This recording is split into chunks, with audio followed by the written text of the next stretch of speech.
Baik, terima kasih. Yang pertama bahwa saya mengucapkan profesiat untuk kemenangan Pak Yoslede sama Ibu Aurum itu Eki dari paket Gemoy. Pada tanggal 27 rakyat sudah membuktikan bahwa kami berpihak pada paket ini. Dan tentu ini figur yang sudah ditentukan oleh selain Tuhan dalam keputusan, tapi keputusan rakyat juga. Yang berikut bahwa secara politik ruang itu sudah didapat oleh Pak Yos sama Ibu Aurum. Silakan saja nanti kita lihat dalam kerja-kerja ke depan. Ketika sudah terlantik, sudah dilantik, ya kami hanya berpesan untuk jaga kewibawaan ya kedaulatan selain negara ini, tapi kepercayaan rakyat Kabupaten Kupang secara keseluruhan. Dan fenomena lain yang berkembang tentang rasa kurang puas dan tidak, ini kita mau bilang bahwa ini sebuah politik yang cukup terbuka. Yang kedua, rakyat lagi menunggu ya tentang visi misi, entah itu nanti dalam pola kerja atau tingkat kerjanya maksimal atau tidak, ya dari janji politik yang tergambar dalam visi misi, rakyat lagi menunggu. Semoga ini direalisasikan. Ya banyak program yang diberikan, dijanjikan oleh paket ini, tapi realistis. Artinya disitulah sebuah politik. Bukan janji, tapi paling tidak nanti rakyat menginginkan kepastian. Roda politik di perputaran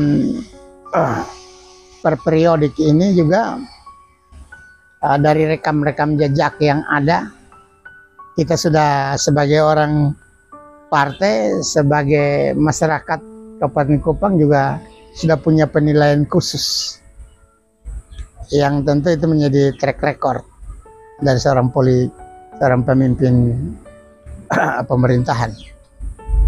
Tidak ada yang salah dari politik ini. Mekanisme ya sudah dijalankan, ya undang-undang juga sudah menjamin. Saya ucapkan profesiat untuk Pak Yos dan Ibu Aurum itu Eki.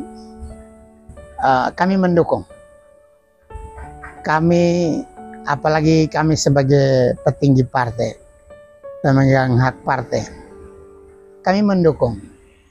Dicermati bahwa kemarin itu kita berargumen di tengah masyarakat, kita saling mencerca, kita saling menilai.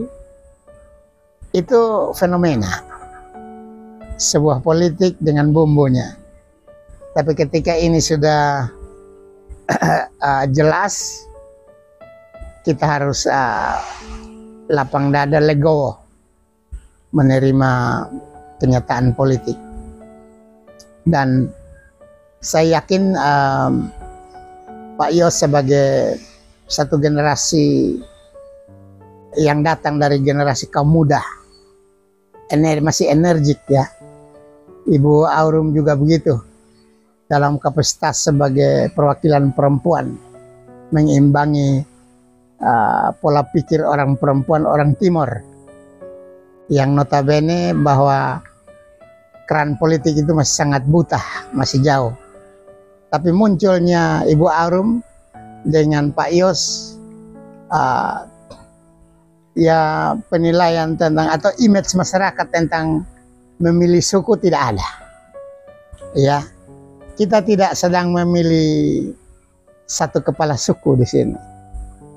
Kita sangat terbuka, kita lagi memilih, dan kabupaten ini merindukan pemimpin-pemimpin yang brilian, yang punya langkah energik, inovasi, menjadi inovator juga, ya, untuk bisa merubah sedikit dari kemajuan kabupaten ini.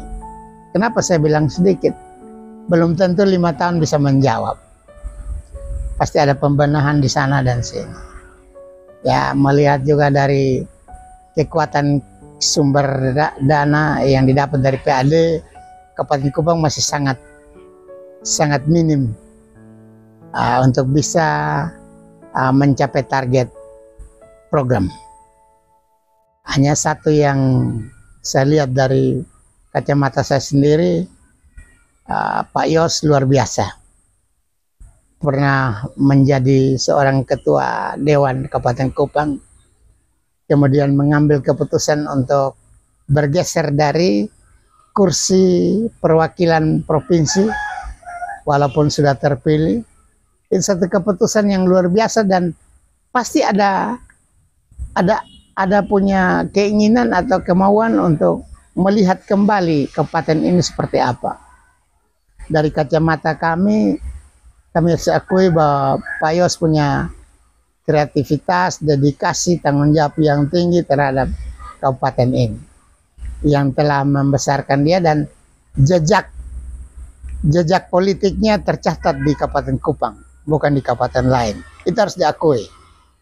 Sekali lagi saya ucapkan propsiat dan selamat untuk Pak Yos sama Ibu Aurum Titi Eki